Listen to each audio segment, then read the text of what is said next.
A roasted tomato soup with a base of tomatoes, onion, and garlic is one of our favorite ways to cook with tomatoes. Get a grilled cheese sandwich ready because you're going to love this soup. We need about 3 pounds of tomatoes. I'm using a variety of tomatoes. Cut the larger ones into halves or quarters. Place the tomatoes onto a non-reactive baking sheet and then toss in a quartered medium onion and 6 garlic cloves for even more flavor.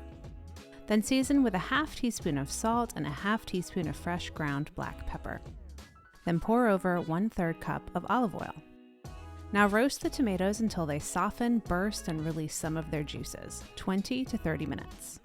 For more tips, like what type of baking sheet we use to roast tomatoes, see the recipe on Inspired Taste. Transfer the roasted tomatoes, onion, garlic cloves, and pan juices to a large soup pot or Dutch oven over medium-high heat. And make sure you get every last drop.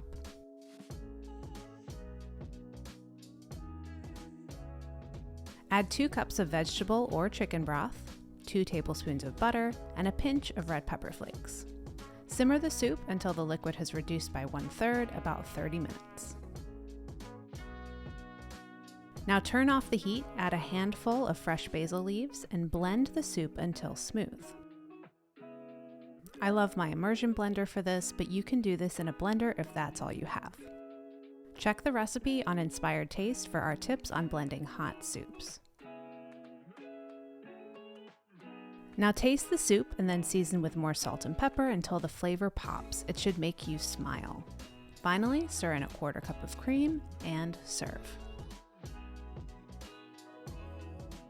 In our home, we serve grilled cheese sandwiches with tomato soup, so that's what I'm doing here. And that's it, creamy and flavorful roasted tomato soup. We hope you love it. Enjoy, and see you next time. Thanks for watching. If you love this video, we have lots more. Make sure you subscribe to our YouTube channel and say hi on Facebook, Twitter, or Instagram. We're at Inspired Taste.